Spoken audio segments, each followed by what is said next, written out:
Let's go, everybody. Hello, and welcome back to another episode of the LA Poker Roundup. As always, I am your host, Ty Dobberton, along with my co host, Derek Kwan. We are here right after the World Series of Poker, fresh back from our trips, ready to get some R&R and jump in at the bike. Today is July 16th, 2024. This is episode 46, and we've got a lot to cover. You take 1 week off, and man, it's like it's worse than at work, your inbox piling up. I tell you what. Yeah, things definitely get backed up, but we are glad to be back here, back in LA, back home. Yeah, and we're going to start, as always, with the results that we can find from around LA. And then we're going to cover some of the results from the WSOP that's wrapping up right now. Yeah, and then we will dive into some stories and some results that we've been able to pick up so far from the main event. And 2 weeks ago, we were talking about the LA Poker Roundup Awards, and we had a whole bunch of polls out there. So we're going to go over some of those results to see what's the best of the best. Yeah, we'll get your opinion into the mix. We gave our opinions last week.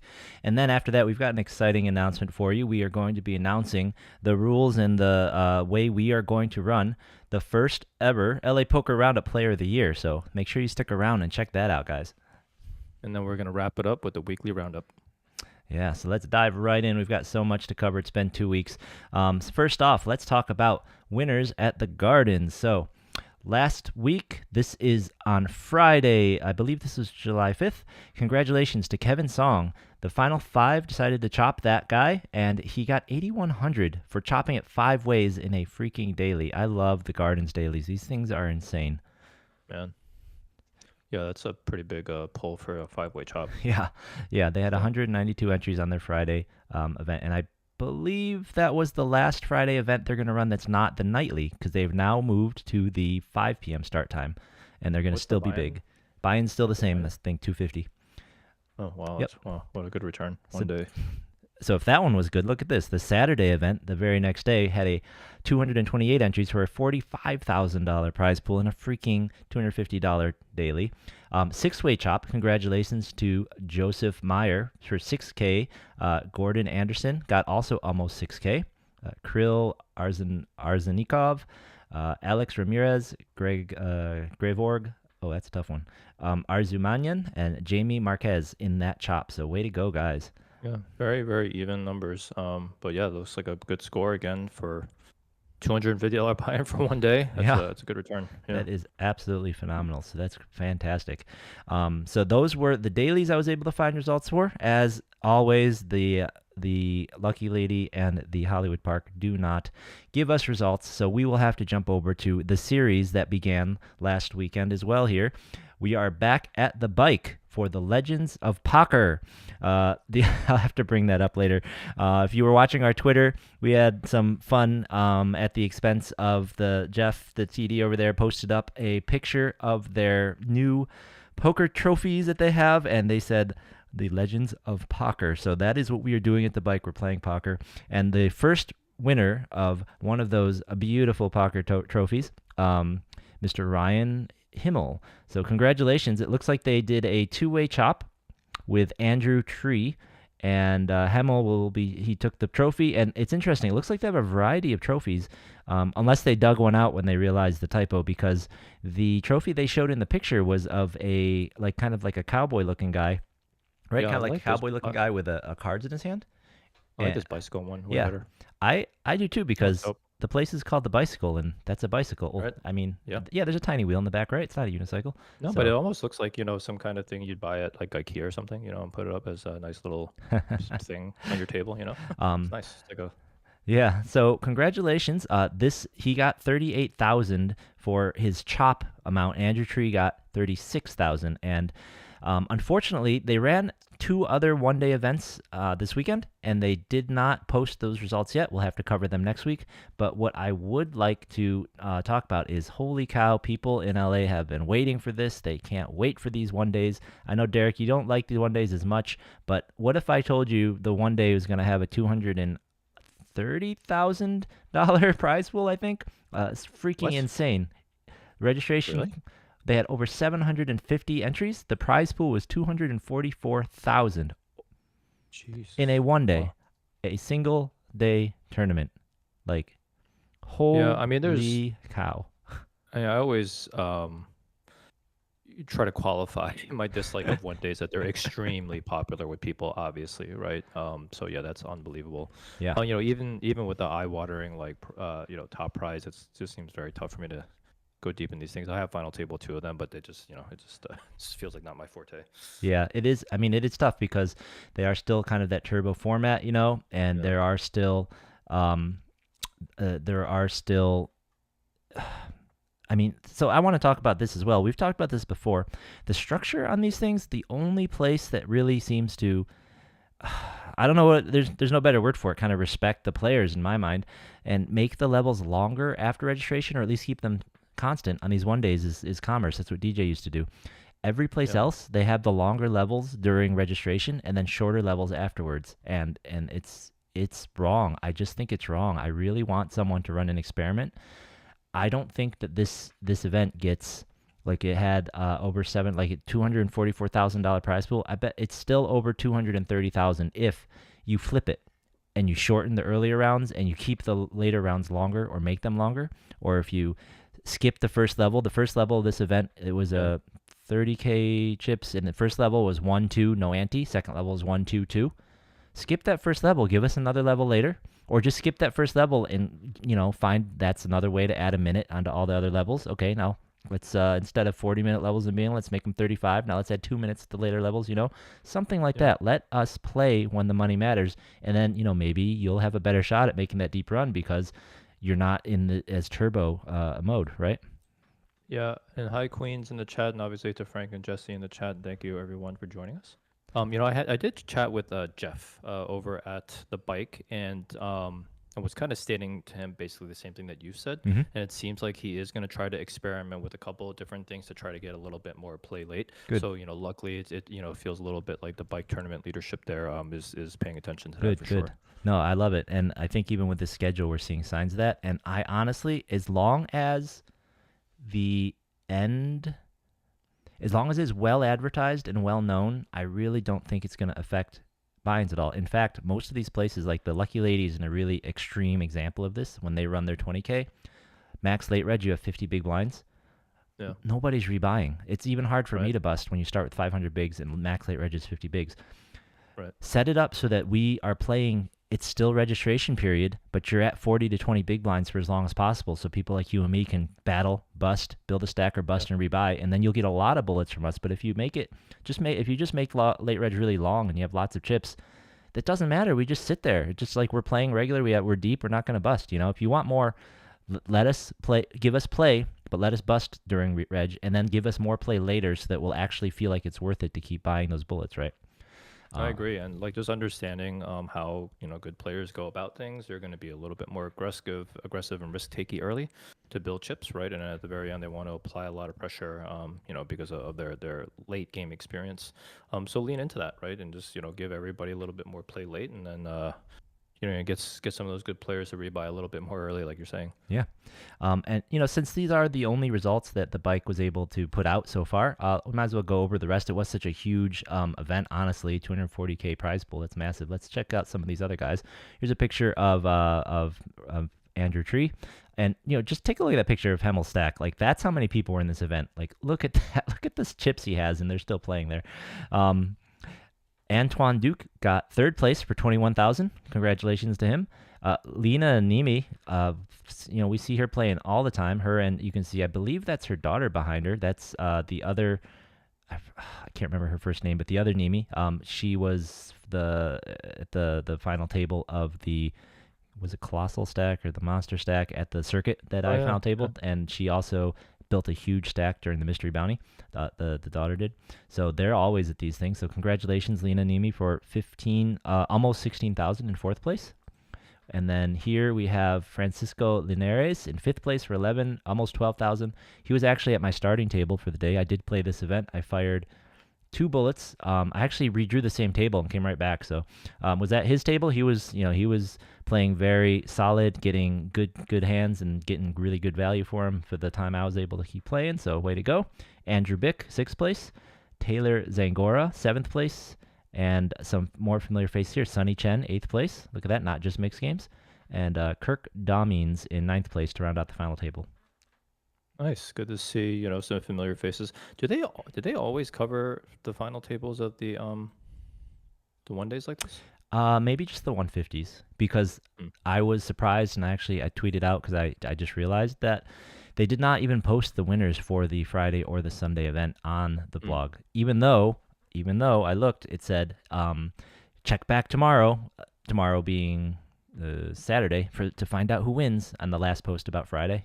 So I Yeah. checked. I'm looking. I don't see a post. So unless it got lost somewhere, was not Yeah. there, which really I think was maybe when unfortunate. Kevin's not there, that doesn't maybe things don't get covered, Yeah. but yeah, Yep. not sure. Kevin was rolling in. I saw him walking in as I was leaving after playing the evening tournament. They had a Saturday night tournament, a faster 15K guarantee that Queens of Poker there that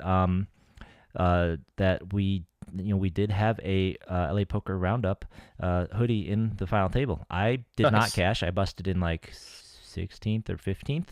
Only 12 people were in the cash for that, but Julie there did get final table. She got ninth or so.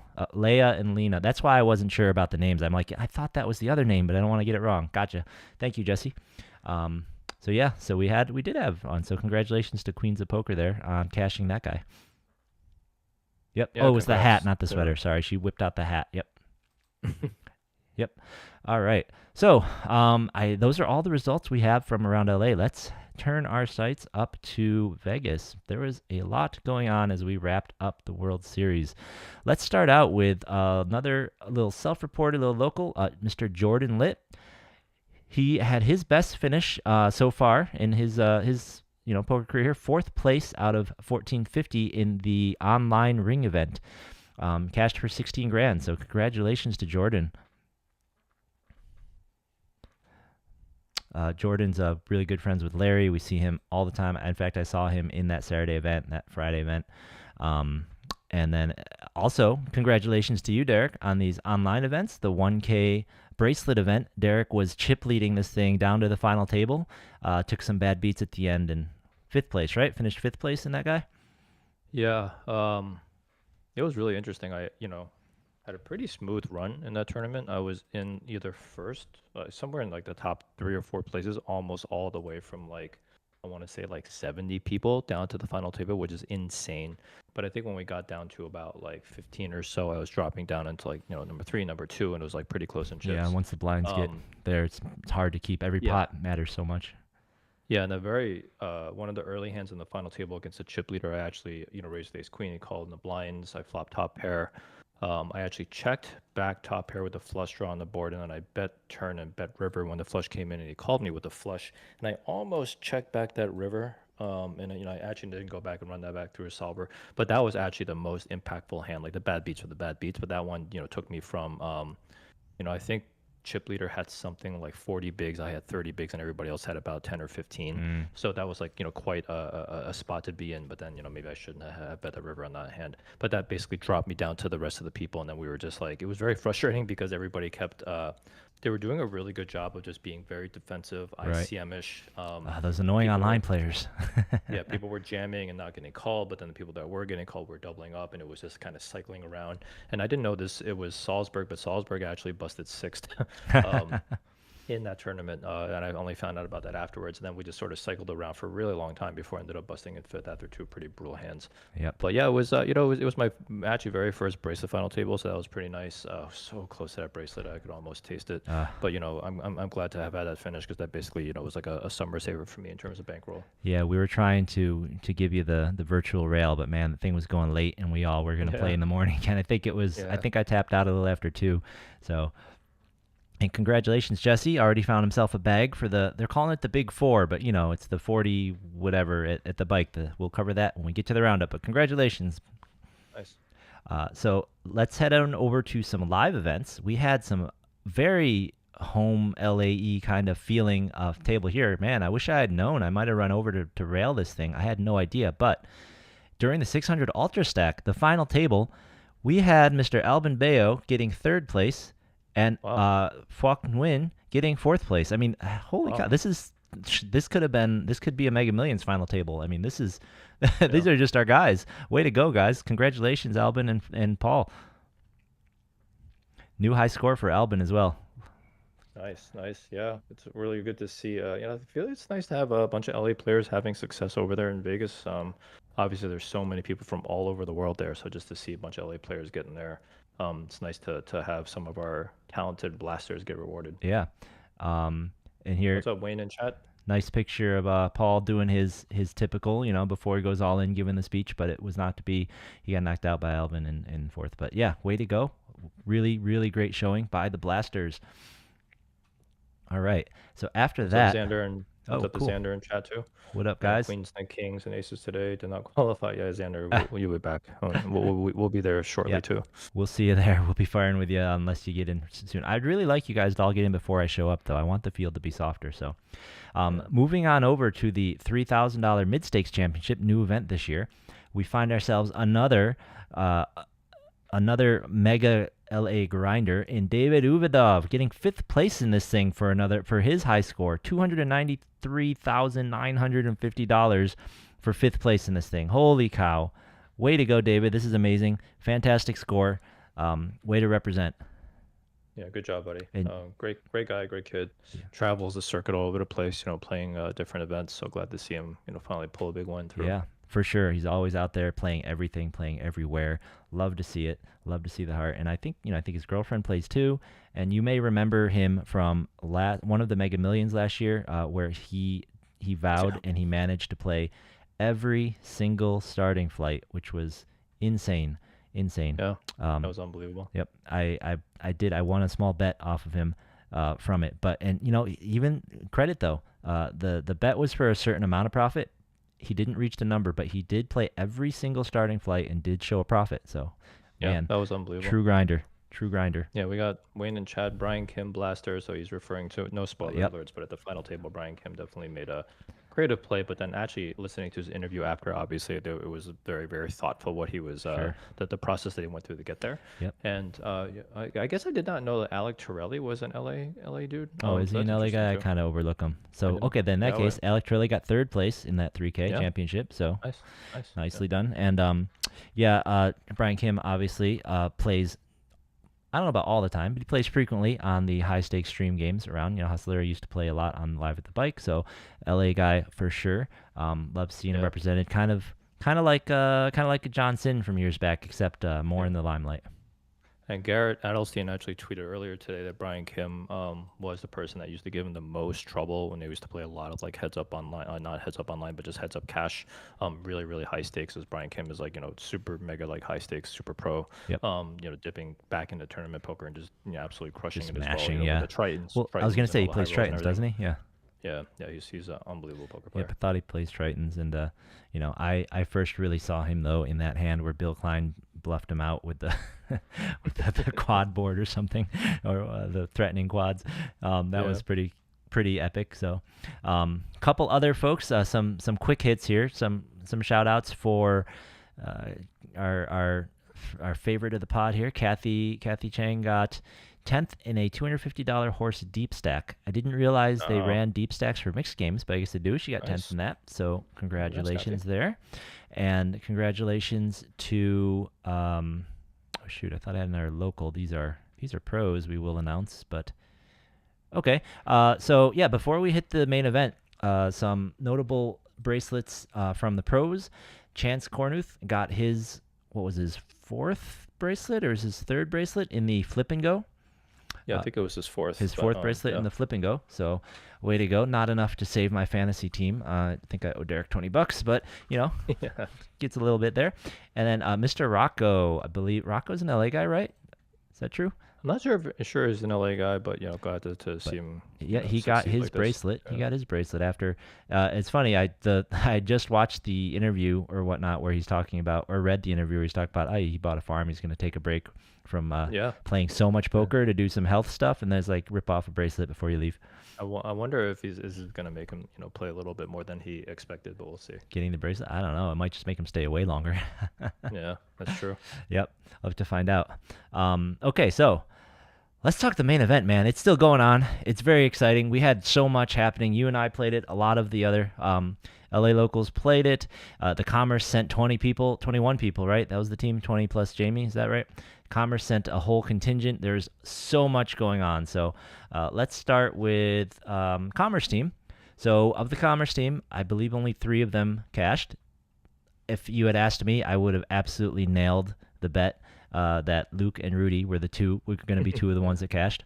And then the 2 most talented of the pros. And then Mr. Xander Kayablu actually got himself a cash as well. So congrats to those 3. Yeah, like Xander, I think we noticed when we were, playing around with the fantasy draft that actually Someone he got drafted him, so, yeah. Yeah, someone drafted him, and we're like, what? This guy got drafted? And, he actually had a pretty decent summer. So I think whoever drafted him kind of knew something that we didn't. They must be friends with him, and they must have just known he was going to play a full summer schedule. Yeah. So congrats to those guys. Luke and so Rudy made the deepest run. Luke, I don't have the numbers up here, but I did see that Commerce put out a post saying that their team cashed for a combined 80K, which, unfortunately, given the full team, not a great ROI, but, we props to Rudy and Luke. It was straight cash, straight profit for those guys, and for Xander as well, but we don't know him quite as well, so we'll give Luke and Rudy their shout out there. Luke was actually knocked out. Oh, I do have a little thing. Yeah, Luke was actually knocked out by Cody Daniels. So, interesting story. Luke didn't even know who Cody Daniels was, and for those of you out there who do not know, last year he was a huge story in the poker world. Cody was who put him in last year? Was it a Make-A-Wish thing? He played the World Series for the first time. It's his bucket list item, and he is a terminally ill cancer patient, I believe. Let me just bring the article up so I don't say anything wrong here.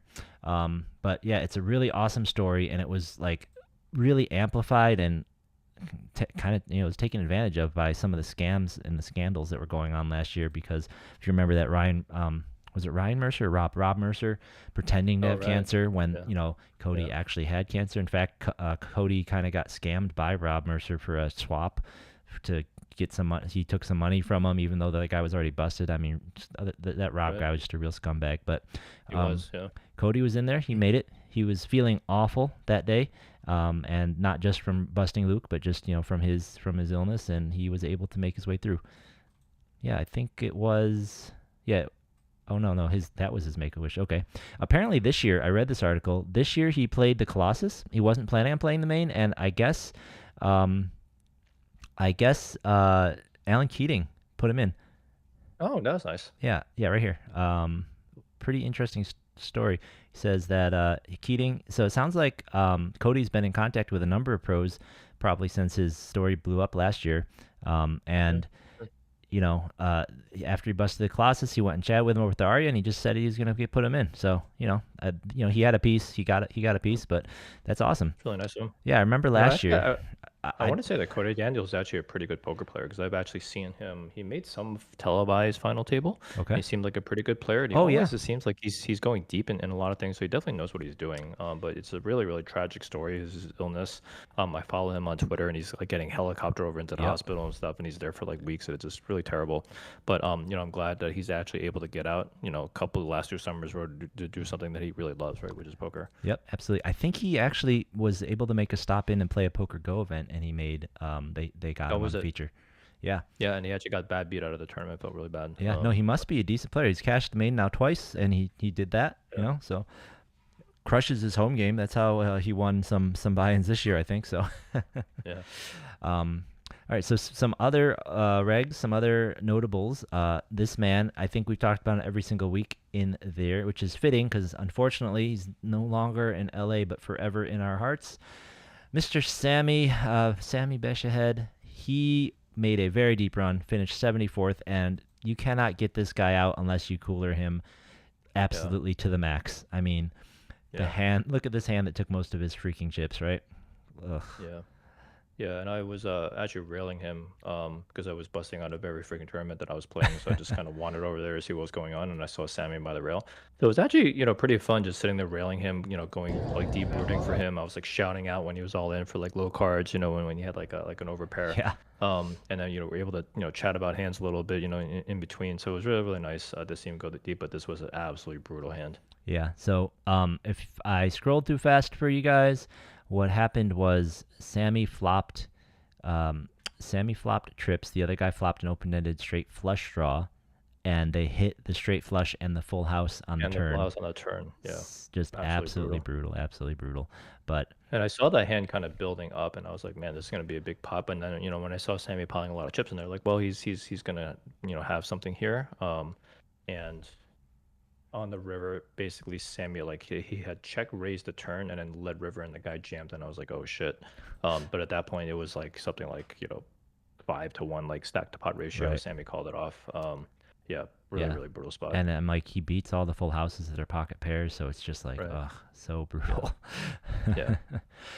And then the other another local, we have Eddie Pack. Yep. Eddie Pack Yeah. finished 47th. So what a run! Congratulations. Yeah. Good job. Eddie was sitting at Sammy's table, and I played with Eddie a couple of times before. I always felt he was a solid player, but he came over and introduced himself to me, so it was really nice to meet him. But yeah, he seemed to be also playing like super solid poker, super appropriate for what the main event needs to be. So not surprised to see him go on such a deep finish. So congrats to him. Yeah. So way to go.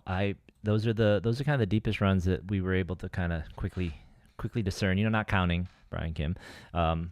So we didn't have such a successful time in the main event. I bagged crumbs on day 1 and was out very quickly in day 2 with my ace king versus king 9. Can't blame him. I had like 9 big blinds.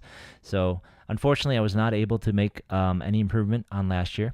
However, inspired by all of you guys crushing every freaking satellite and flip and go and whatever that you guys could get your hands on, I did play a satellite and got in for the discount. I got in for about $600. That is nice. Yeah. That's always nice. How much did you get in for, Derek?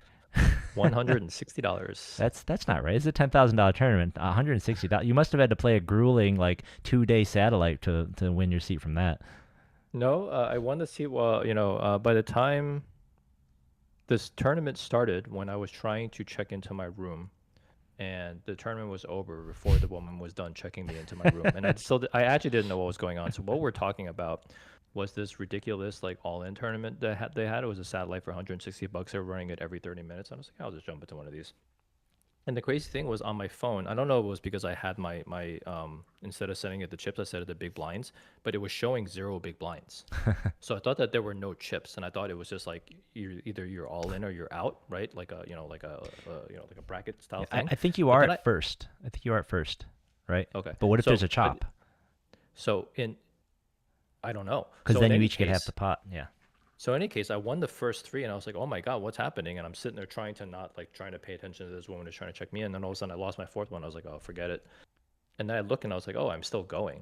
And I was like, "Am I going for the consolation prize?" And then I won a couple, and I lost another one, and I won a few more. And all of a sudden, I got this message that said I won, and I was like, "What the heck is happening?" But apparently there were chips. So when I went and looked at the history, there were actually Yeah. chips that I was accumulating. So I guess the first 3 that I won made it so that I was able to survive my other all-ins. So it was unbelievable that I got in for $160 because I will never play one of those again because I will lose my next 100. So Yeah. That's yeah, how that was my one and done. that's how statistics works. And Elliot Kess, congratulations and thanks for Oh, joining nice. us here, man. Congratulations. Elliot says he finished 23rd in the main, and he's here in nice. LA. So way to go, Really? man. Hope to see you down at the bike for their Wow. bigger series coming up in a couple weeks. That is a deep run. When you get into the top 27 in the main event, that is a very deep run. So congrats, buddy. Yeah, big congrats. What I imagine happened with your all-in tournament is that if you win your all-ins and maybe they weren't uniformly set around, maybe some tables had one fewer player, or maybe some tables would chop their pots and then something else would happen. So some people maybe ended up at your table with fewer, uneven chip Right. stacks. So as long as you have them Right. outstacked and you win the side pot or whatever, you get Yeah. to play another hand and another hand, right? So that's probably Yeah, I think it's basically like, somebody wins one, right? Loses the second one, and then survives somehow, and then like came into my table, they would be shorter. Or yeah, something like yeah. that, Or right? like if a table goes and 2 people chop that table, then there's 2 of them Right. left. They probably have to move them, right? Yeah. So now they have fewer chips than everyone. Something like that, right? But I- that's I awesome. mean, It's freaking awesome. Yeah, I like afterwards I was like tweeting. I was like, "Can somebody confirm if I won or something?" And I had to go over to the line and ask people. I still couldn't understand, but yeah, it was great to get in for $160.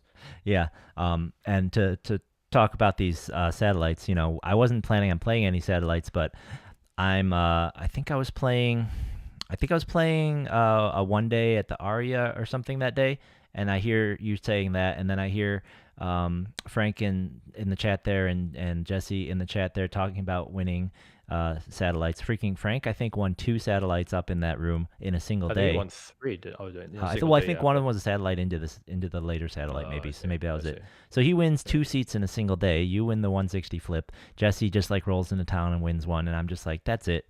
I am not going to be the only one in this whole group that pays the Yeah. full amount to get into this tournament. I'm going up there, and I got one of those. Oh, Jesse won 2 in the same day as well, or freaking A. Yeah. So You these guys got guys a are good just. satellites. I'm going to play a lot more satellites next year. I've decided. Just try and pad the bankroll. I mean, I feel like Frank like won tens of thousands of dollars just playing satellites. Yeah, I feel like he did too. And he was, man, he was pissing people off up there too. He wasn't even doing anything. It's hilarious. I go up there, hear people talking about Frank. I'm like texting him, like, Frank, this guy's talking about your computer. He's just like, that's nothing. I'm literally just standing here with my computer. Freaking. um, but yeah, so we did not cash, but we satellited in. So don't cry too much for us this year. We will survive. We'll make it next year. But the main event broke the record again. So we were Derek's been talking about attendance at the World Series. He's been, we've been kind of trying to figure out how things are going. If adding days didn't seem to have the effect they thought it would have, they've been the numbers have been kind of uneven. Smaller big events maybe not growing as much as smaller field big events. But then all of a sudden around the main event, everything seemed clustered. Everything seemed to be getting bigger. The main event, day 1D, broke the record for the most people in a single one day of the main event with 5,014 entries, but it was still over 900 people short, I think, of the actual record set the year before. However, don't worry, they crushed that with the day 2 direct entries. So with the day 2 direct entries, they jumped past, they broke the record. There was 10,100 and like 20 something players full. I can bring that up in a second. So they crushed it with the day 2s, the most day 2 entries ever that they've had, obviously. What do you think? What do you think that means for the health of poker? What do you think about, and then let's talk about day 2 entries in general. Yeah, I did some more analysis, so people check out my Twitter account. There's a bunch of actually 3 different threads on it, but I think the conclusion actually, and we couldn't just look at the main, but basically all the earlier events, the big events, they were either flat or down, which is very surprising because everything's just been up, up, up for years, right? And the 2 ones that were up, they were up such a small amount, and these are the ones that you made the point about. It was the Million Maker and the Monster Stack that had added an extra day. But if you had an extra day, you shouldn't be up 2%. You should be up a lot more than that, right? You shouldn't be up 30%, but probably in a 10 or 15% range, and you weren't. So I think that pointed to hurting the working man by sticking that extra day on Sunday instead of on a Thursday. But then basically what happened was later on when the limits were higher, right, or the buy-ins were higher, the events were actually up. I think they were up like 10% year over year. And then the main obviously then also beat what they did their attendance from last year. So I think basically what's happening is it's like basically economy based. I think for everyone who was out in Vegas, you saw how freaking expensive it was to like just stay there and eat, right? Stay there, resort fees. I didn't realize that there was an early checkout fee. So I had to pay a checkout fee for leaving my hotel early because I wanted to Jeez. come early. And I was like, "Are you kidding me? Like you're gonna knit us like every Yep. single like place we go." Yeah. So the expense of staying there, and plus like how bad the economy has been with inflation and people just kind of like losing their jobs. I really think that was sort of the breaking point this year, where I think people then decided to choose. You know what? I'm just gonna do one trip. I'm gonna surround it around the main, play a whole bunch of events around that, and that's kind of it. And then also the Hall of Fame bounty, right? That was down like 300 entries from last year too. So it really does look like everyone just clustered to stay around the main and probably only a single stay. So like yes, the main was up and that's a good thing, but overall it did seem like attendance was down this year at the WSOP. Yeah, and that's kind of one of the things.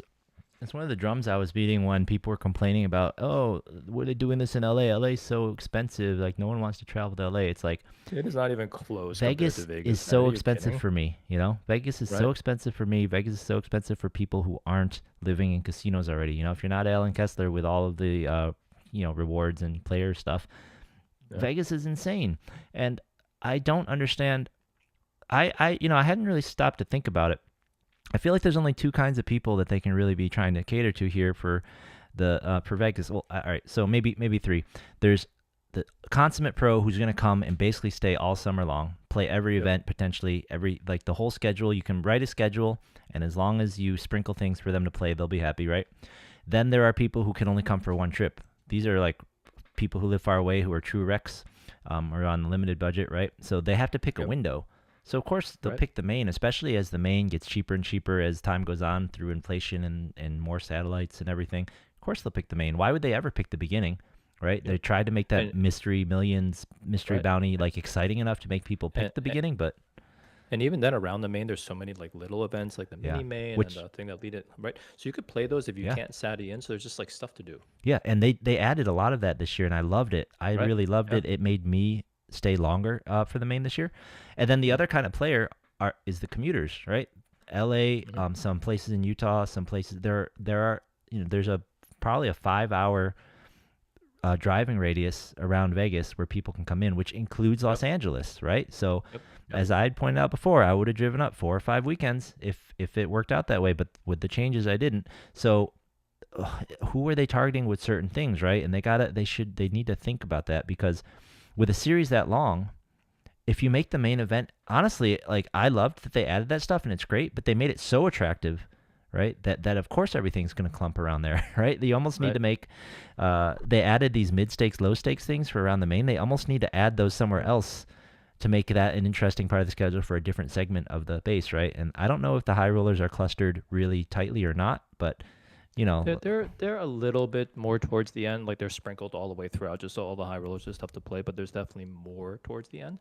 But I think like the targeting thing is interesting because WSOP is a subsidiary of Caesars, right? So they are like a part of Caesars, but WSOP is responsible for just like running that tournament series in the summer. And obviously they don't have control over the hotel costs and the food costs and all that stuff. yep, So I think the problem right now is that they are just running this tournament that runs every year in just the highest cost times that we've ever seen in Vegas, right? And yep. there's nothing they can really do about that, and it sucks. Maybe what they so it's like even if they want to do something like lower the price of food in the WSOB kitchen, they can't do that because I'm sure they would piss off like the rest of the casino. So I think yeah, it is what it is. Yeah. So the other thing I wanted to touch on is, the I don't want to dwell on the mouth, but a lot of people were saying stuff like this. I think probably maybe Norman Chad was also saying stuff like this, but Oh with yeah. late reg now being a thing, being able to reg in day two, I got busted by a guy who had just freshly bought in, and honestly, I got busted by they had picked up two people off my table to make room for those guys, and I don't think the guy that they picked up would have played the hand against me. I think he would have not opened or not called my all in, to be honest. So like these day two guys coming in with the 60, I don't know. We're gonna have to either beat them or join them is kind of a feeling, and as someone Savage has a huge. He really believes in the day two reg. So there's definitely those two sides, and I see them both. I see them both. Oh, Savage supports it. Yeah, Huh. he thinks it's so. He's like, you're super deep, and there's still. This is Yep. barely. Like what? We're Right. on day 8 right now. Like, and they're not even gonna Mhm. finish today. This is barely a tenth of the tournament, right? So I Yep. definitely see all the sides. And for you, as someone who has mentioned before that these long days, these really long sessions, these back-to-back days can get tiring for you. Mhm. Um, how do you feel about how do you feel? Do you think that it takes anything away for people to be able to start in level 7? I think is if you max late reg, as opposed to starting right at level 1. For me, I like the romanticism of everyone having to start day 1 at the main event from the beginning, Yep. but totally see all these other sides of it, right? So I think Savage is correct that the where the harm comes in or the edge comes in for pros that come in very late is just like an ROI thing, being very close to the money kind of thing, being very adept at short stacks, and short stacks are super annoying to play against, right? They're not even So short that's where though. they Not even short. Come in Oh 50 yeah, bigs. so I'm saying just But yeah. I'm talking about just no, I'm not talking about the mains. I'm just talking Yep. about in Oh, general. okay, Right? So okay. Yep. that's the edge that you get Yep. from late reg, which is to come in super late. You come in short, but you're much closer to the money, and in some cases egregiously close to the money. Right? Those are really bad. Yep. But this is not the case for the main because you are coming in with what is it like Like 50 52 50 bigs bigs, or right? something. Yeah. 55 And maybe. I think my answer to all of these things is the same thing we've been saying over and over again. Only do things that help recreational players, like regular working people who play a lot of poker, right? What does a day 2 direct reg with a decent stack do? Well, it actually allows people to Skip 2 days not of take staying in Vegas. That's one thing. Basically like this year, right? So number one, yes, like less money to spend on staying. But this year, let's say that you want to take off like the full week from day 2 through the end of the tournament. Basically, you don't have to take the day off on Friday after the 4th of July. You didn't have to take the day off on Monday, and you could just come in Tuesday. So you save 2 vacation days by coming in direct to day 2, right? And then you can just go all the way through, and that's nice. Also, you could spend some time with your family over the weekend, and like you're Mm-hmm. saying, don't spend a crap ton more money, especially on a Friday night and a Saturday night and a Yep. Sunday night. Those are the most expensive nights, right? Yep. So because of that, I'm actually okay with it, right? The purity thing, I kind of get. I don't disagree with it, but I think this is one of those special cases of like you're not actually getting that much of an edge coming in late, right? So it's fine. But overall, I do think that we should have shorter late reg for tournaments in general. Yeah. No, I don't think that for this event you get a massive edge. I think the biggest edge is honestly just the days off. And Yeah. I think that it's actually a good thing if there are people who are, say like for the the super seniors of the world that want to play this but just get tired, right? Letting them have that day off. I like it. What Yeah. I would kind of wish they did, or I wish that I knew they were doing, is if they could take a look at who's doing those max late reg. If they could take a look at the demographic there and see who it really is. If it's over 80%, mega super reg pros, I feel like maybe Yeah. we shouldn't do it. And if it's 50% or more, guys that are flying at the last minute, guys are, don't play turn, the Rex, right? The people who want to come for the experience, then yeah, let's do it. Let's make sure it's as easy as possible to do. Because as we've said before, these these mega grinders, these pros, right?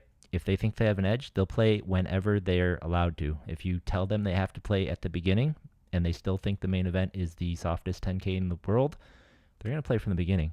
And if all the Recs think that it's not the main if you don't start from the beginning, so they're going to start from the beginning anyways, then I don't know. I Right. mean, it could be fun because like the main has so many unique properties. Taking more and more of them away, I feel like you start to risk making it a little less special, right? So Right. I agree. yeah. So that's kind of where I'm thinking. That's what I'm feeling on that. But it's cool that we broke the record again. I do like that. I love seeing this record broke. I would love to see it broke every year.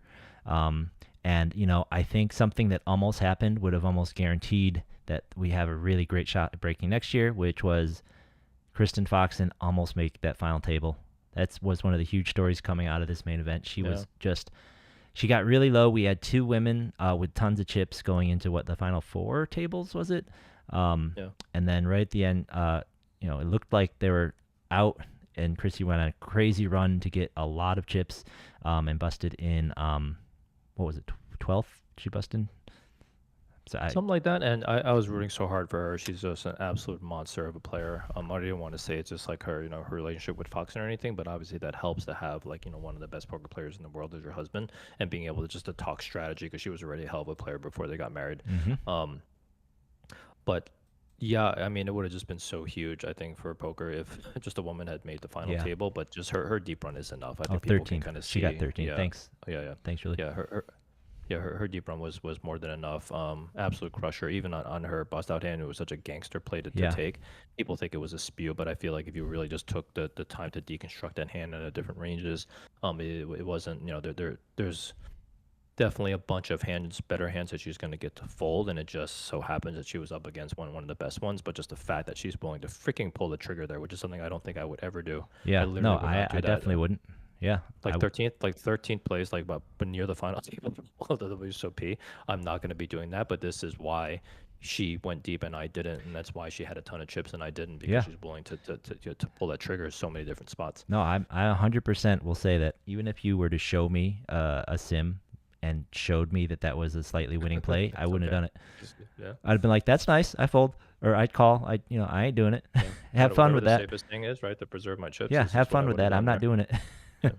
So absolute beast, absolute gangster. So that's really unfortunate for the poker world as a whole that she didn't make it. But I think that's they're knocking. They can keep on knocking, and she got a lot of publicity already.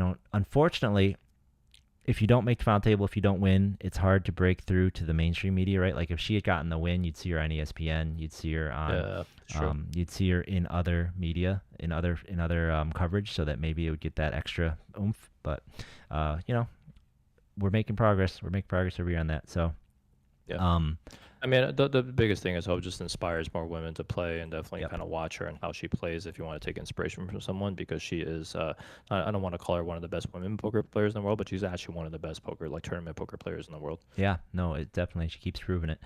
So another thing that happened right near the end, and I don't know, this could have influenced whether she got 13th or 10th or 11th or whatever, is that there was a graphic that came out, and here, Nadia Magnus, I have a tweet up from her, that at the end of the day there, when the secondary feature table played 80 hands compared to 100 hands that the feature table played, 20 more hands.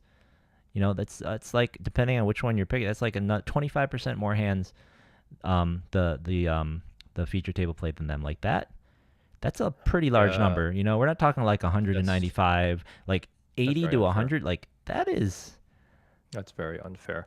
And I get that, it seems like the WSOP and Jack and Ty are a little bit hesitant to introduce shot clocks because they maybe feel like that is a disadvantage for amateur players who are put to very tough decisions for a lot of money and being kind of rushed through it. But this isn't even about like, well, number one, if we ever want to make poker a spectator sport, you can't let this shit happen, right? You right. need to put a shot clock and make people go. But also, I actually think you're going to benefit pros because if you give pros more time to think, they're going to process like, 2, 3x more information than an amateur Yeah. will in a single minute, right? So if you give a pro 5 minutes to tank, they're going to work every single possible like thing out. Hmm. So it's much, much better for amateurs actually if you actually restrain the pros with how much time they can think through hands. Yep. I think so. 100%. I feel like most amateurs are probably better off playing from their gut. Right? Take a second Just, to just double check, whatever the but play first thing from that your pops in gut. your mind, just go with it. Just Yeah. play from your gut. Quick double check if you have some like rule about like, okay, I have this tendency. Let me just double check that. Okay, let's go. But you give, Yep. like you said, you give a pro time. Like it. This is why it bothers me so much at these kind of the lower stakes that we tend to play around locally, just because that's what's happening. Is like you see people tanking, and it's like, come on, man. I know all your and in cash games as well, low stakes cash games I play all the time. You see people tanking, and they'll talk out loud, and they literally the only thing they're saying is, "You got it, you don't got it. I know you got it. Oh, I know you got it, but I can't fold. Right. I can't fold. I know you got it, you can't fold." It's like, bro, those aren't thoughts. Just if you can't fold, then call. Like, don't make it take 9 minutes. Like those Yeah, aren't thoughts. Have if you thoughts or just act. and you give a pro that exact same amount of time, they're going to work out all the Yeah, blockers, all the exactly. combos, all the pot odds, and they're Yep. going to make the exact precise right They're gonna do decision. percentages. They're gonna do some So math. They're gonna yeah, do yeah, combinatorics. But they're not sitting there thinking like, oh, I know he's got it. No, he doesn't. right, He's got it. Oh, he right, has to have it. He yeah, doesn't have it. He's got it. Let me look at his eyes. He's got it. Like they're not doing that. They're thinking. So if you're not thinking, yeah, don't give them time. Yeah, I agree with you 100%. yeah, That'll be a hard one to change the perception on. And just for the record, I'm saying it right now, if I ever make the final 3 tables, the final 2 tables of the main event, I'm gonna every time I sit down, I'm gonna say, look, everybody, you get 3 minutes. I'm gonna call a clock at 3:30. Go ahead, call it on me. That's what's happening. If I have to call it on that table, I'll do it too. But I'm call this table. You get 3 minutes, and then I'm gonna say you've got another 30 seconds. I'm gonna call clock, and that's what's gonna happen. You're not gonna have a 40-minute S-spin hand or whatever it was. It's just not happening. that was crazy. Not happening. That was crazy. I Absolutely can't believe not. Espen just sat there. To the poker community's credit, I do feel like there's such a stigma with tanking that most people are usually pretty quick. There are obviously some serial like abusers, right? And obviously people that even who are not serial abusers who will abuse it around the bubble, right, or around like big money situations because they're trying to squeak through. And I think that's what the shot clock is there for, is just kind of speed it up a little bit.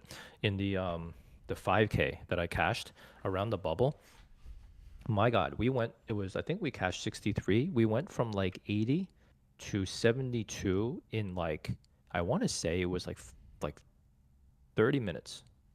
And then from there to the money, which was like 9 more people, it took like an hour and a half. It was brutal. It was absolutely brutal. Um, yeah, anyway, so like, yeah, I just feel like just more presence of shot clocks would be really helpful for poker. Yeah, no, I totally agree. And like I've been saying, I can't wait until everyone has a device or is forced to have like the some kind of Poker Atlas app on their phone, and we can somehow get chess clocks. I know it's a dream, never gonna have them, but Yeah. that would just be so great. That would be the best. Let's just do chess clocks, man. Yeah. Ah, all right. So before we leave the final table, why don't we take a quick look and get the latest update? They are. Wait a second. Why does that showing me channels? All right, here. They are playing right now. Let's take a look at the old World Series Poker.com and take a look at what we got. Let's see, Gonzalez doubles. Where's the full list? Here we go. It looks like we've got six Actually, people. don't even tell me. Oh, you're gonna watch it later? Yeah, I'm having it on pause. I'm gonna go back, so I don't even. All right. In that case, Derek, close your eyes. I'm just gonna put it on the screen for a minute. If you don't want spoilers, guys, turn away for the next 1 minute. I'm just gonna put the stacks up, and then we'll move on. All right. So because I want to know who's going on. So this is where we're at. Not bad. All right. Oh, very interesting. All right. All right. Derek doesn't want spoilers. We won't talk about World Series updates. Let's move on. So there were some other interesting stories that happened. I guess this technically happened during the main event, but this is not really a main event-ish story. It's more of in the line of what we talked about with Men the Master, but this was someone else. A nasty, nasty angle that occurred that actually horrible. got Thomas Zano, who wasn't even involved in the hand, a penalty. Yeah. So yeah, it sounds like you're quite familiar with it. If you wanna fill the listeners in case they are not familiar with it. Yeah, so I think basically what happened was this player, I think it was like the button against a small blind, and the button was someone who didn't speak English or something, right? That was the And it big was, like, blind, I obviously- think, wasn't it? Yeah, the big blind. Yep. Was it Yep. Yeah. The big blind. So I think basically there was a raise, and then the player in the blinds acted like they were going to like fold or something. Yep. Right? They exposed their hand Um, here. They you know how oftentimes when you lose your big blind, you show them the bad hand you had. Right. Yeah. Yeah. So that's what he flipped his hand up.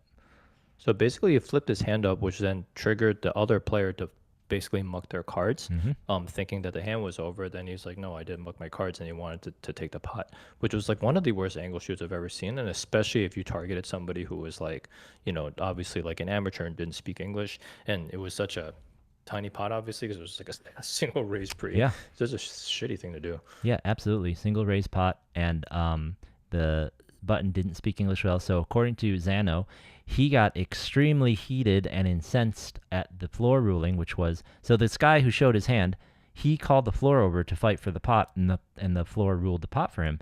And Zano got really upset and wanted more rulings, called over other people, wanted another floor to come over, and Zano was so like loud and shouting at this guy. I saw another video where he where Tom's taking pictures of the guy as his phone pointed kind of in his face, and he says, "Look, you have two options. You can take that pot, or you can have your reputation ruined forever. Those are your two options. You can have your reputation ruined forever, or you can take the pot. What do you need to do?" And he's literally like, he's standing across the corner of the table, kind of like here and like where he's standing as opposed to the 5 seat, but he had his phone out and was kind of leaning it at him. And it was just like he ended up getting a 1-round penalty, and the guy who flashed his cards and then called the floor over ended up getting the pot. Like, this is absolutely inexcusable in my mind. Yeah, that's horrible. And good for Thomas. I mean, I'm sorry that he got a penalty and everything, but kudos for him for standing up for that guy, making such a big fuss about it, and making the news. I'm glad that person's face is plastered everywhere, so that wherever he ends up playing, people know that he's like a scumbag. Yeah, and to that effect, let me grab his face and plaster it all over real quick. So this is the guy. I looked all through all the Twitter threads. Nobody was able to throw a name out there, which is really shocking, to be honest. But this is the guy. If you see him, scum him out. Tell him he's an angler. Tell him he's bad. And look out. I heard. So Anastasia Knapp, when she saw this, she posted on her stories. She reposted it and said, "Hey, I know this guy from playing at Ocean's 11. So he is a SoCal player. I don't know where. Sounds like more like San Diego area, but he's around. So if I see this guy, he's not gonna hear the end of it. I'm gonna angle him. I'm gonna slow roll him. I'm gonna tell him I'm not gonna let it up. So if I Lucky for him, my memory's very bad, so I may not remember his face because I got better things to think about. But if I do or I remember, I'm not gonna let it go. So this guy, not welcome, not welcome in our events. So if you see him, Yeah. keep an eye out. Don't fold your hand. Don't do anything. Make sure you double check how much a bet is. If someone said raise, if someone said all in, Yeah. don't take anything for granted because clearly every Yeah. last chip is more important than running a game with integrity. So Don't ever feel embarrassed about asking the dealers to confirm whatever the heck is going on.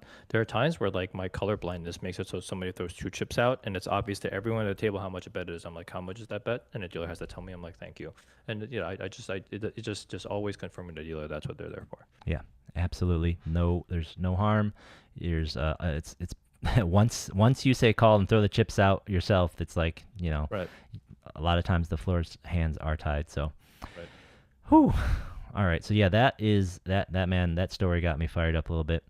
The other thing before we go to our awards is congratulations, Mr. Patrick Antonius. He is the one entry into the Poker Hall of Fame this year because they only Totally allow deserves it. one entry into the So, Poker Hall of Fame every year. so stupid, but you know what? There's a deserving player. It's him. Unbelievable. This career this guy's had. Grew up watching him. Hmm. Not only just like on all the high stakes like shows and everything, but then he was just playing the highest stakes online. Battled with his Silder back in the day, and Tom Dwan and everyone else and Ivy. So Yep. unbelievable. And he's still Yeah. here battling at the highest stakes, playing in all the highest stuff. I mean, we see him in Tritons and stuff. Like he's still Yeah. crushing. So, congratulations, well deserved. Just man, they need to change that system. They have to put more people in. I don't know Yeah. how they do it, but they need to put more people in. Yeah. Man. And honestly, the other thing is they need to change the way they voted in. Like, I mean, at this point, can someone maybe WPT should just start their own Hall of Fame and start it with a class of 100, and then they Right. could so easily become a better Hall of Fame, because the Right. World Series Hall of Fame is honestly the whole system's kind of lame. I mean, the only Yeah. people who get to vote are the current Hall of Fame members, right? Oh, is that who the Yeah, voters are? that's who the I mean, voters are. That's why there are people, Doyle had there, such an influence before. there are people that should be in there now that won't get in there for like 10 years, and it's just going to pile up when more and more people qualify. So Yeah. I just don't know what they're thinking. I mean, honestly, like that system is just terrible. Maybe like that's why it's kind of it's so World Series centric. Maybe they did it in the spirit of, well, in the original main event, the players voted on each other and the winner. So like, let's keep it that way. But it's like, okay, so you think poker is just a in game. It's literally nothing but the in crowd, hanging out with each other. They like each other. But at this point, the people who are in the Poker Hall of Fame, a third of them don't play poker and don't know what's going on. That's why Doyle could just be like, hey, vote for this guy, vote for that guy. But they Yeah. don't know, they're not keeping up with the game, right? So honestly, you know what? I've changed my mind. I don't want them to change their system. WPT, Savage, start your own Hall of Fame. It's not that hard. Just call it the Poker Hall of Fame. Find a building somewhere at the Wynn. Tell the Wynn to empty out a hall. Start collecting memorabilia. Maybe they're World Series bracelets. Go ahead and buy. Cool. Who was selling them the other week? It was one of the guys who wrote the books. Not was it Malmuth or was it Mason or something? One of those guys I think was selling their bracelets. Pick them up. Start making a museum. Take it over. You can be the Hall of Fame. Start Yeah. with their Hall of Fame and add another 30 people. I'd love to have a poker museum at the Wynn. That'd be dope. Yeah. Yeah, do it. Do it. You can take the idea. I'm not even gonna be mad. Just take the idea and do it. Yeah, so that's where the Hall of Fame is at. Let's see. Okay, cool. So those are all of the World Series and the kind of the big notes. Let's get to the fun stuff. Let's talk about LA. We have been putting out over the last couple weeks voting, put some polls out on our Twitter account for you guys to vote in. We talked last episode about our thoughts on what we thought were the winners in a lot of these categories. So we did some polls. We got, hopefully we get a couple more votes next time. But we got a decent number of votes. So let's take a look. The first category was what are the best chips in LA. I had said these garden taxicabs were my favorites, and Derek had thought the bike quantums are his favorites. I think he was just partial because those are some of the biggest prize pools that he's drooling over personally. But the people have spoken. Maybe there's an association. Maybe there's an Yeah, association. right? I don't know. The people have spoken. The taxi cab set at the Gardens that they use for their larger series are the winners, and that they get the LA Poker Roundup Best Chip Set Award for this year. So huzzah. And you guys really like slippery chips, huh? Hey, I think it might just be a you problem. I don't really find them that slippery. So the next category was which location has the best food in town. This was the Bicycle winning. I also voted for the Bicycle. I think they have the best restaurants, and you can order from all of them. They'll deliver. The singing robot delivers it right to the poker room. So Derek, I think you were. Who did you have a vote? Were you going with the bike at the end of the day, or were I you? was kind of, I mean, it's just a little situational because it's like the grab and go food at Gardens is awful, but then Yes. like the main courses they have seem really Yeah. good. But I can't argue with the bike. The bike is excellent Yeah. food. Their So food and is. especially now like that new I didn't realize like you said last time that new Chinese place is actually like an outside place. Mm-hmm. Because I had like one noodle dish there and I was like, oh, this is really good. So yeah, I think the bike is really Yep. really kind of picking up the quality of their food. Yeah. So bike wins the category of best food in our Roundup Awards. So the next category was the best physical tournament area. So like the best conference center, the best tournament room. And the vote for this one was really close. We had 27 votes. They were fairly evenly split, with the Commerce Ballroom edging the others out here with 44% of the vote, and the rest split more or less between the Gardens and the Bike. So the Commerce was my vote. Commerce is going to get that award for the best physical tournament area. That Commerce Ballroom with the beautiful chandeliers upstairs, away from everything else. I love it. Second place is definitely the Gardens. You and them both voting for that, which honestly I was a little surprised at, because the Bicycles conference area, it's nice and spacious. It's away from the other gaming, but people like that Gardens area, and I can't blame them. It's definitely comfortable. Yeah, the Commerce, I can't argue with actually any of them. So I can't argue with Commerce coming out on top. The ballrooms are always going to be nicer because they're high ceilings, and anytime you have high ceilings, everything's always going to feel better and more luxurious. Oh You know, yeah. big open space, good lighting, right? So just for that alone, it's going to be pretty good. I prefer the gardens just because I have like a bias towards like newer and like more modernish type of like decor and environment, and that's what the gardens is to me. It just feels a lot more modern and new and comfortable. So that's it. But it's very close for me, and I don't argue with the Commerce. Man, with that thought, quick aside, they're shutting down the Mirage like as we speak. They're getting ready. They're installing the new guitar for the new Hard Rock there. Oh yeah. I am really hoping that they give a commitment to poker the way they do in Florida. Because can you imagine if they just transplanted the Sherpo stuff Oh and put wow, that kind yeah. of effort into Vegas, so that you had the win, the World Series, and like Sherpo style stuff happening right there? That would be Yeah. sick. Well, I've never gone out to Sherpo, even though it seems like one of the best tournaments of the year. Right. Because I it's just haven't all the way either. out in freaking Florida. Yep. But I don't know if I can take a third trip to Vegas because it's like, it's summer. Now we got WBT in the Yep. winter, and if you're gonna do another one like in the middle, I don't know if I can make it. But it would be nice. It would be nice to center it a little bit and make it more accessible Yeah. to people. But, to the point, the reason I brought it up was it will be shiny and new, and you just said that's Yeah, your thing. that's true. That's true. Um, yeah, yeah, yeah. Like that's So we'll actually see. also why I kind of like the Win, right? The Win is just always feels like so Yeah. luxurious. Even though they're not like that new anymore, it still feels very, very new. Yeah, no, definitely. Obviously, like and you know what? Like the Paris ballroom is really nice and big and luxurious. I actually hate the Horseshoe ballroom. Like Yeah. actually, where the televised tables are, it's okay, but there it just feels like I'm in I don't even know. It feels like I'm in like a sweatshop or something. No, It's I agree. just I prefer the Paris ballroom as well. Yeah. yeah, It's yeah. definitely, It's I feel like unfortunate. it's kind of a combination of just the ceilings and the size overall. Yeah, The Paris, the Horseshoe ballroom kind of just feels like they could very easily just be cubicled, and it would just be like an office, and the other yeah. ones feel like big Right. events. Right, yeah, it feels like I'm in an office playing poker or something. Yeah. And I get that, you have to bring the people closer to the mothership, right? In case, you're kind of rotating people out late in a tournament to be televised or Yep. whatever. I get it. But yeah, that I feel like the horseshoe problem is pretty brutal. Yep. All right, so let's move on to our next category up here, right? So the next category we had was the best single event of the year. So we had the flagship event from all of the biggest series of the year up here, and no surprise really, the World Series Poker Circuit main event just ran away with it. Yeah. So that Yeah, was this our almost vote. was That was like your a vote. Almost feels like an unfair question or something because it's always going to be anything that's WSOP sponsored, just because of the size of the event, and obviously they're going to bring in all their like kind of coverage and media and everything. So yeah, Yeah, but that was the last second thing. We didn't know they were going to do that. So, I mean, it's kudos to them, and it's yeah, fantastic. I mean, Jesse J said his vote was anything but a quantum. So, uh, yep. But even with that said, the Mega Millions series, I didn't specify which one, but Mega Millions tournaments did get second in the voting, just slightly edging out the Gardens Winter 1K. So, yeah. I mean, like the size of the megas are always going to matter a mhm. lot, right? And then plus, and the fact that those are the best chips that you get to play with, it's Yeah. probably going to lean people towards the That best that being said, event.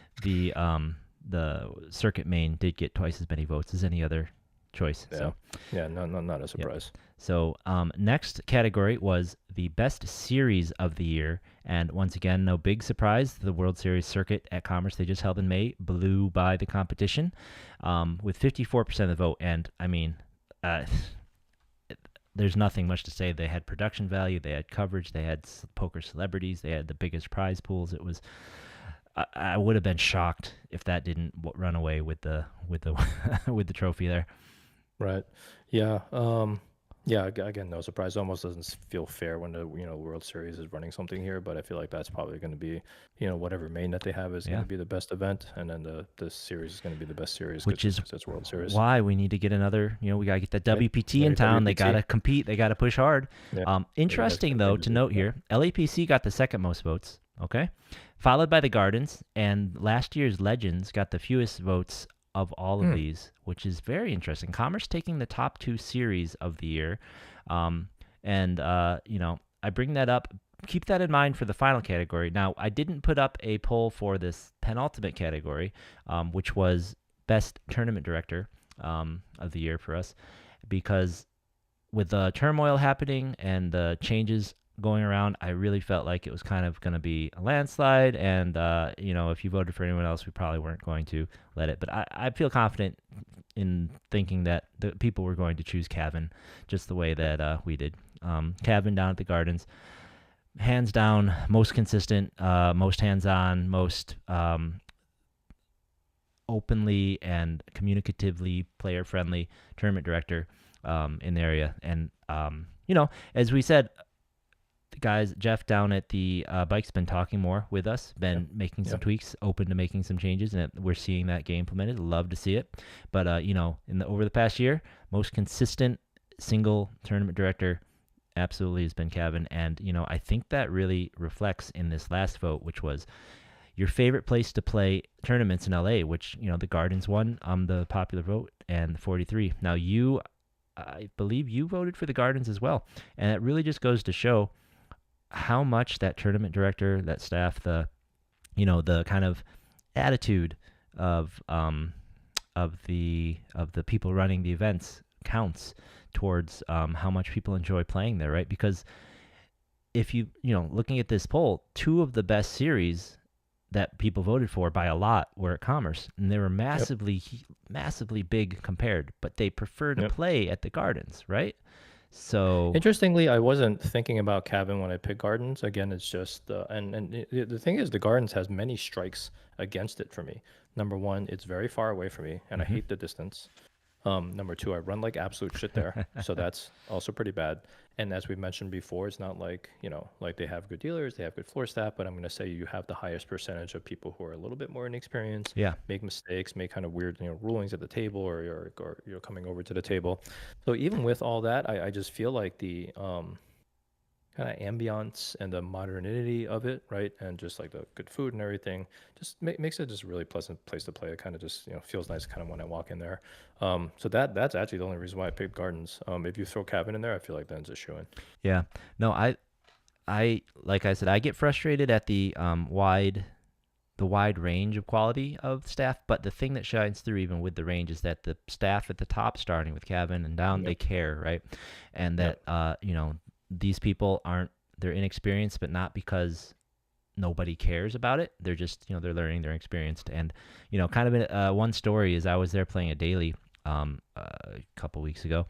And when we're getting close to the money and the payouts popped out, I looked and I'm like, hey, that I thought that I heard Kevin say that all of the min caches are going to be double at the Gardens, from whatever day forward. Like that's these. I'm pretty sure I heard him say that. Like Gardens always does double min cache, and it's not a double min cache. And he wasn't there that day, and they're like, oh, you know what? It's because Kevin has the power to change the payout structure, but we really don't. Like we're not authorized to do that. And then I busted and, whatever, I left. But then I went and played the daily the next day, and one of the guys at Cash said, hey, man, that's a really good thing you said something, because those guys, they called up Kevin, and he told them right then, hey, change those payouts before you get there. Change it all up. Nice. Fix them. Nice. Make sure, that's what we do. Our players, I told them it's double. We're going to do double, so make sure you fix that. So, nice. Yeah, it's really awesome to see that kind of like communication lines being open and, enabling people to do that kind of stuff. It's great. Makes it great. They try to get it right. They do they do their best to get it right. They do their best to make it what they think is best for the players, and maybe we don't always agree, but they are doing what they think is best for the players, and you can't really argue with that. Right. All right. So, LA Poker Roundup Award for favorite place to play in LA for this last year goes to the Gardens. So congratulations to the Gardens. And with that, please let us run a series where we can vote for it being the best series in town next, because we love playing there. Xander likes playing cash at Hollywood Park, but that's a different podcast, man. Maybe, I don't know, go check out Third Man Walking or something. All right, so one more big announcement today before we hit the roundup.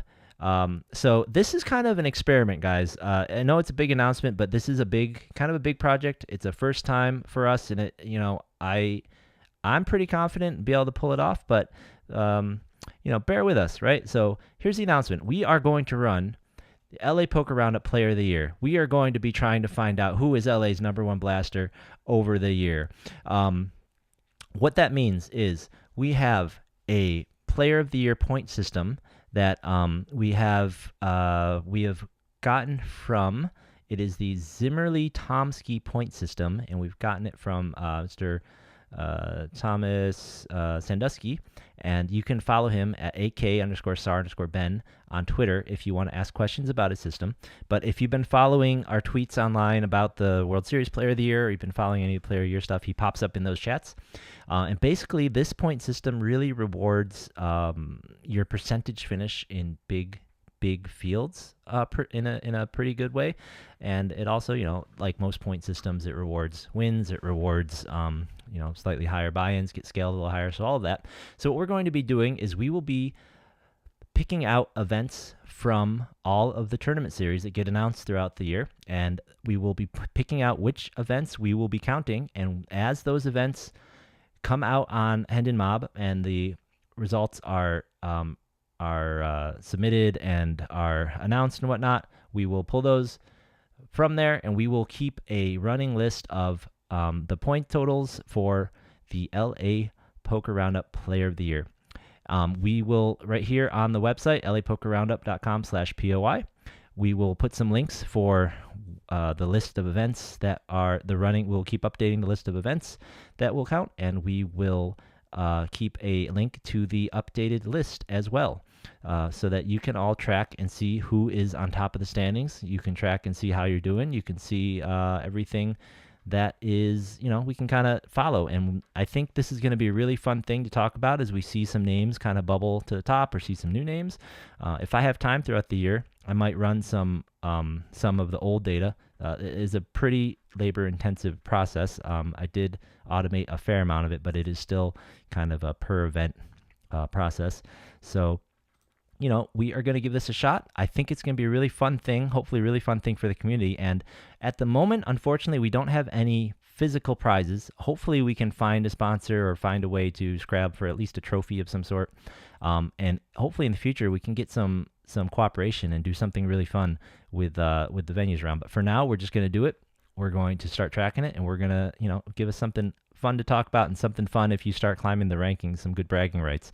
Hopefully, Derek and I get ourselves in the mix. We get some good finishes, and we can really, I can lose some more prop bets to Jeremy Hamey out there or something. I think I owe him about $900 right now. Yeah, I've never been a volume monster, so I'm not expecting to compete super well in this, but hopefully I can, get in the top 10 finish or something. Yeah, no, and the way this rewards large fields, I think a couple good ones will give you a Mm, very good yeah. punch of points. And the other thing is that we are gonna discuss which events actually count, right? So on that note, um, I will say that the first events in this series are. Oh wow! I clicked on this link on the bike poker feed, expecting to get this series, and it took me to a schedule for the 2022 circuit event they had. Come on, guys. Anyways, so the first events that will count are the 3 1-days from this past weekend at the bike. So that's the 40K guarantee, the 150K guarantee, and the 75K guarantee. Now, I don't have any postings from them because the bike hasn't released all of the standings yet. But once those are in Hendon, that will kick off our Player of the Year race. So let's take a look at the weekly roundup and talk about what's going to count for this next week or month. All right, let's go.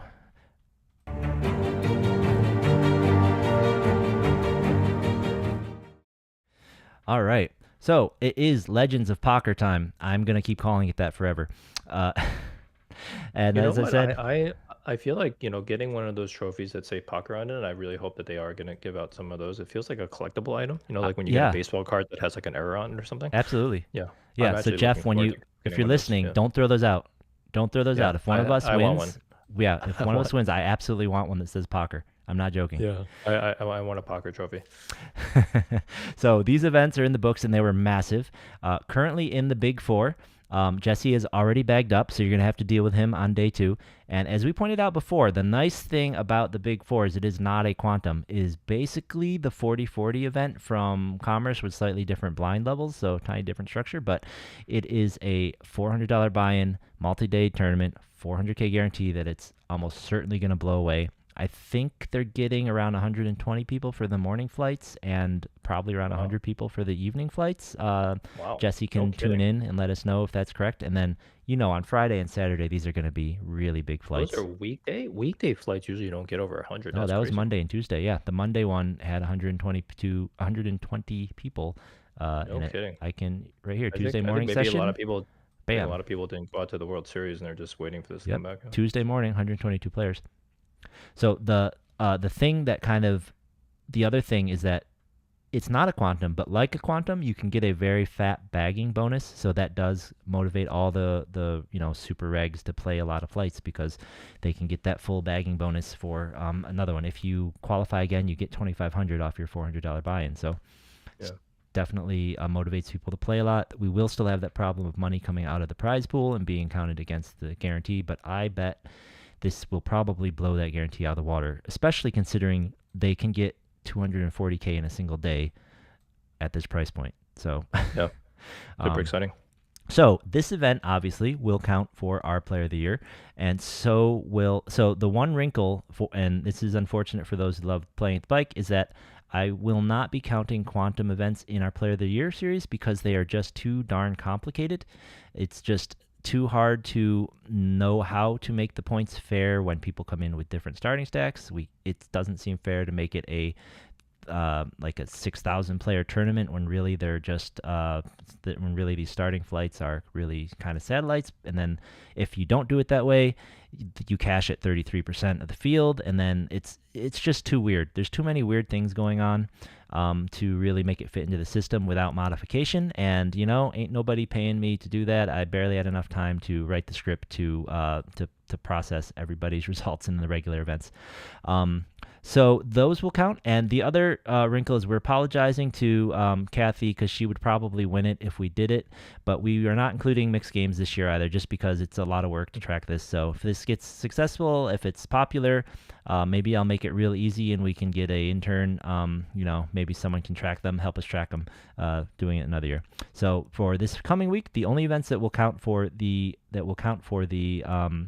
Player of the Year will be the Big Four, and for this Super Stack Sunday with the 50K chips and the 50K guarantee going on this Sunday. So those will be the events for this next week that count. And then there actually won't be any that count the following week until that Sunday when there's another 50K guarantee. So I will be playing this thing on Friday and Saturday. I imagine Derek will also be firing some bullets on Saturday at the very least into this thing, right?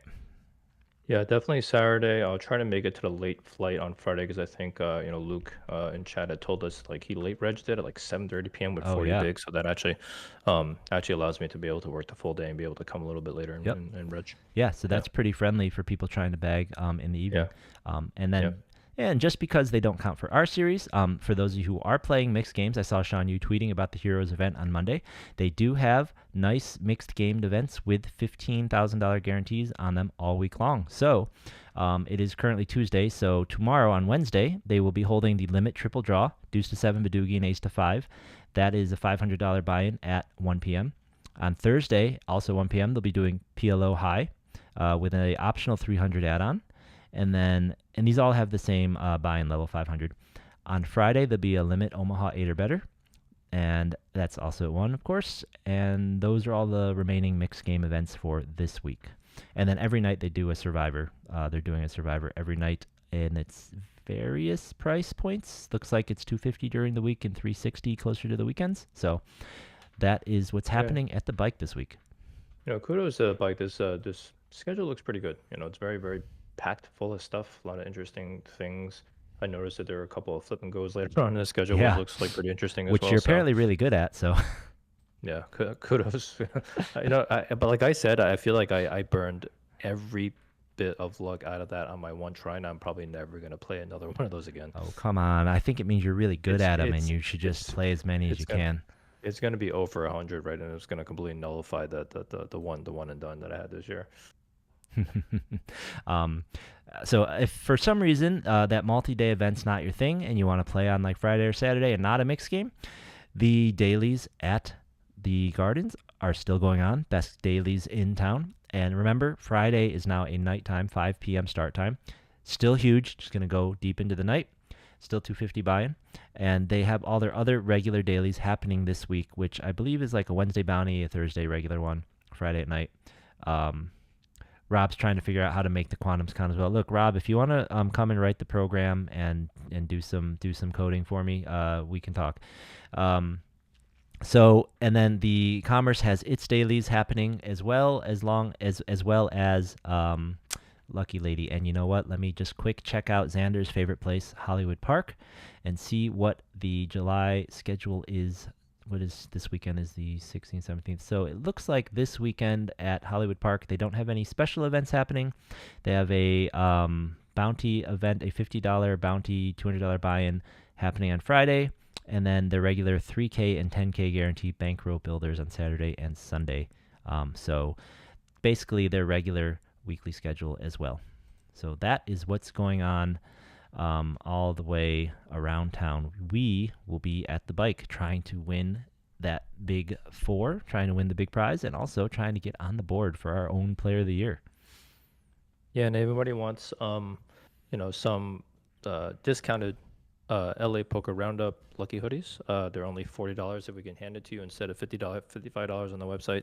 So anybody wants an LA Poker Roundup hoodie, hit us up on Twitter or however you want to reach us, and be happy to bring a whole bunch for you guys to buy. Yeah, yep. Just make sure, just ping us, shoot us a message, and we will get that. We will meet you there. All right, that is all we have for you this week. Any closing thoughts, Derek? No, it was maybe not the most successful series for all of us, but obviously super fun to go out there, and I feel like all of us improve our poker games a little bit by playing. Right now, this main event final table so far, with everything I watch, has been fantastic, really high level poker. So I'm really excited to kind of go back and unpause it and watch the rest of it and see what's going on. But yeah, now I'm super excited to be back in LA, and we're going to be back at the bike playing Legends of Poker. That's right, Legends of Poker. Legends of Poker. The only thing about the final 125 final table of the main event this year that's got me down is that everyone is so good.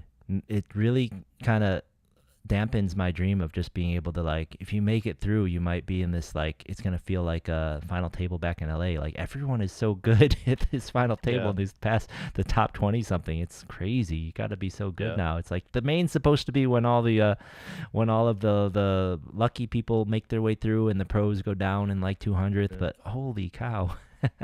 No, I'm gonna say, up to about 25% of the players there were a little bit inexperienced at rolling into the final 27-ish or so. So I still think there's a shot, right? It's And just obviously anything can happen with poker. If you just like hit a couple of big hands, build a pretty big chip stack, that might be enough to just carry you all the way through. yeah, yeah, that's the hope. That's the hope. That's my strategy if I get up against what's his name? Arbist or something, the Mr. Best online player ever. Yeah. Oh, Orsted. Yeah, Orsted, yeah. Orsted. Yeah. Yeah, yeah, yeah. All right, guys. Well, that's all we have for you this week. Thanks for joining us again. We are happy to be back, and we will see you guys down at the bike for this big four. So hopefully we'll see you in our gear. If you don't, look for us for the hats, and we will see you at the tables. See you at the tables, everyone.